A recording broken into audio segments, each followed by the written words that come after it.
Hey guys, welcome back to our channel. So in this video we're going to go through an entire month, if not more, just the things we did and what's been happening on the farm.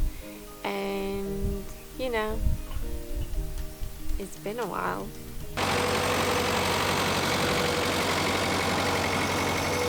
So after months of preparation, from lows leveling to fixing the dam, it was time to get our second stand of Lucerne established.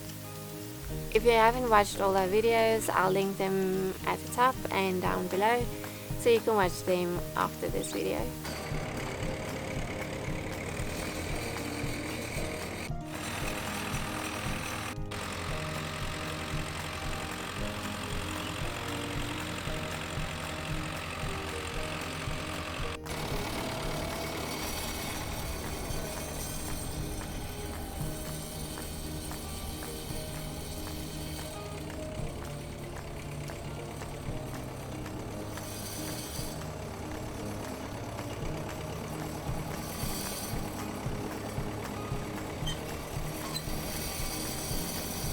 But we've shared exactly how we grow Lucerne in another video, which again I'll link at the top and down below.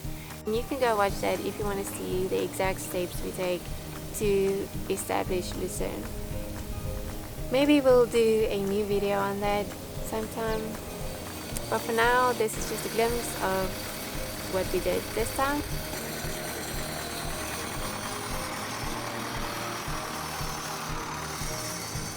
And again, we're using implements and tools that we have.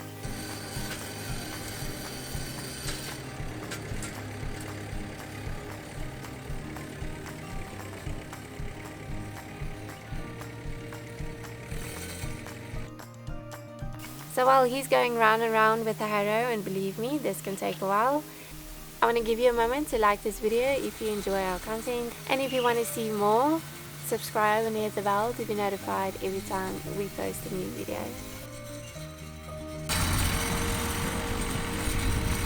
There's so many different Lucerne cultivars out there.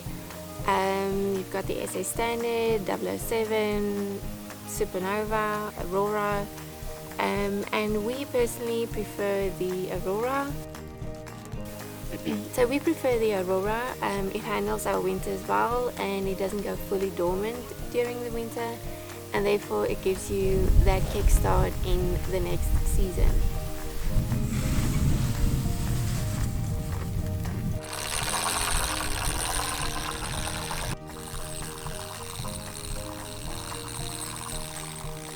So before we irrigate, we cover the seeds with a very cheap, and it's free. Honestly, it's free DIY tool.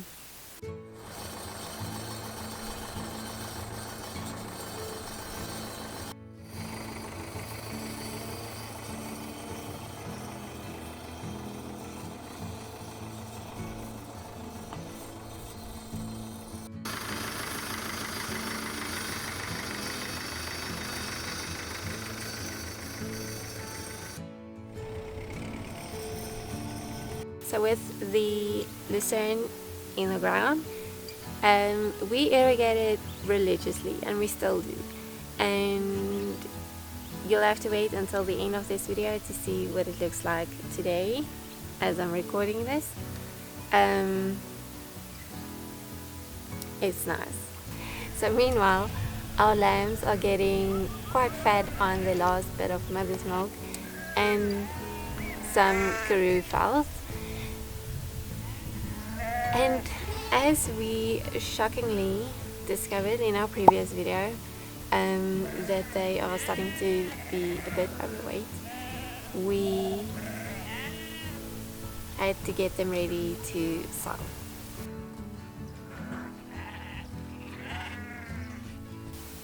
So when we sell lambs, they need an identification mark, which is usually a tattoo mark, and we give them a tattoo inside the ear.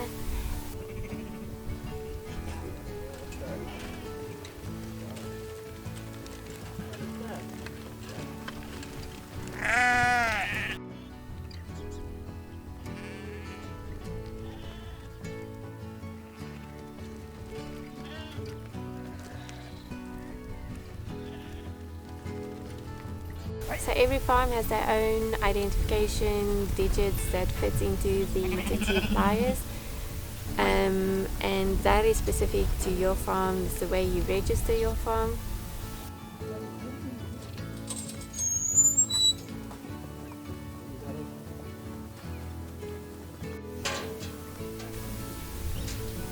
So the next morning after tattooing, we had to load them.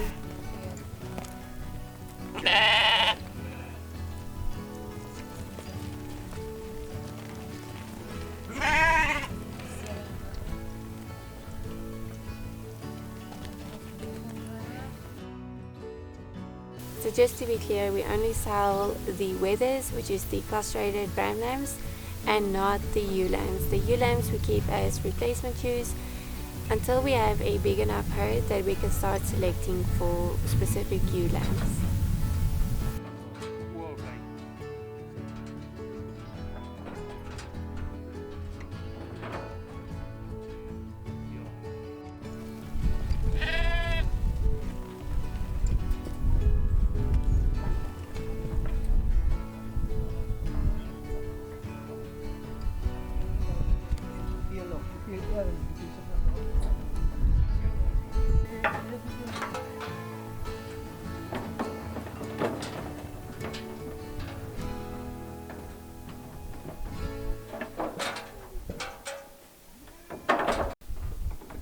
So once they get off the truck, they are weighed and scored based on their body condition, and that will determine their value and the price for every lamb.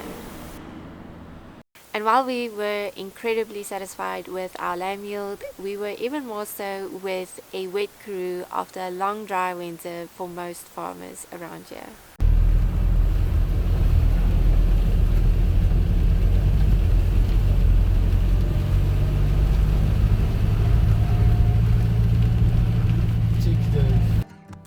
So after the rain, we caught our first swarm of bees. At some point we did get all the gear, but we never started with a colony. But it's always been something that we wanted to get into, but more on that in another video.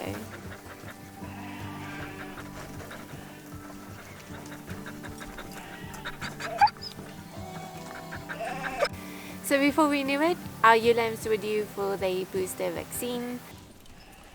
And we started off by getting them into the chute, and then soon realized that today is not the day to confine this sheep into a small narrow chute, and someone or something is gonna get hurt.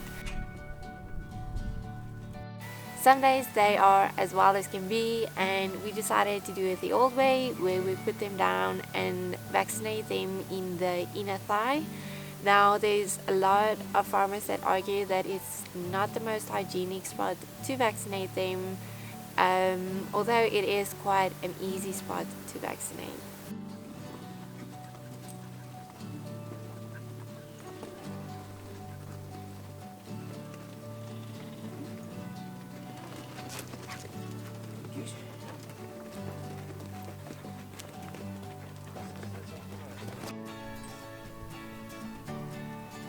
So we gave the exact same vaccine using the same vaccine gun as in the previous video, and I'll link that video down below.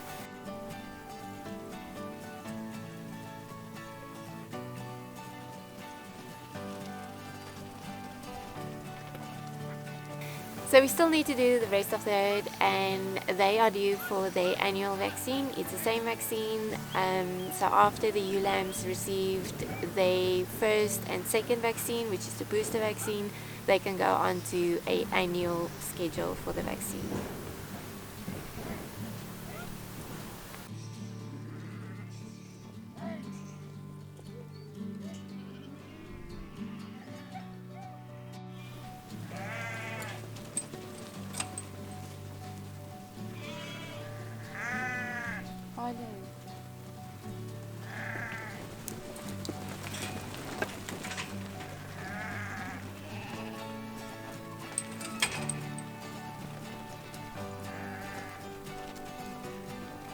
Det är Spanien och där. So we quickly finished up with all the ewe lambs, and then we took them all back to the fowl.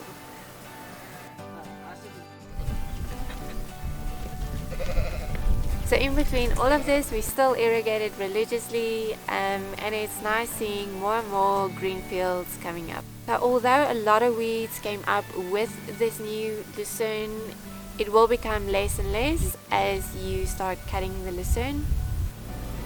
And so far this new section is about 1.5 hectares.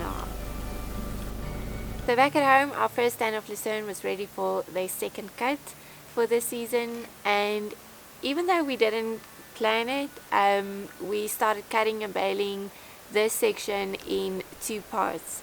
So the first part we'll cut and bale while the second part is still being irrigated. We just never seem to get through it all without the first few fields starting to flower already.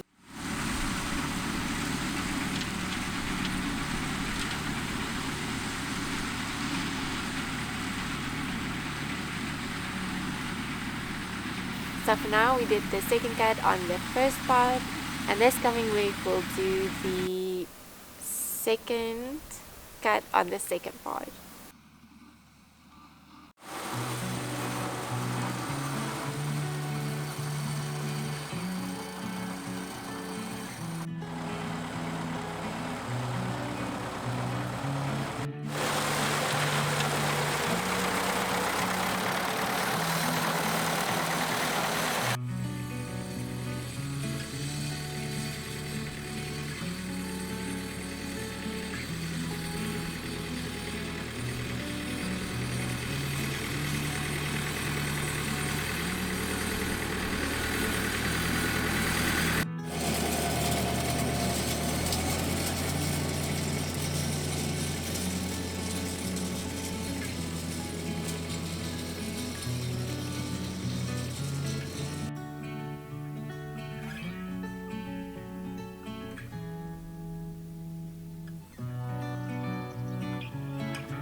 So if you enjoyed this video, give it a like, hit subscribe and the bell to be notified every time we post a new video, and we'll see you in the next one.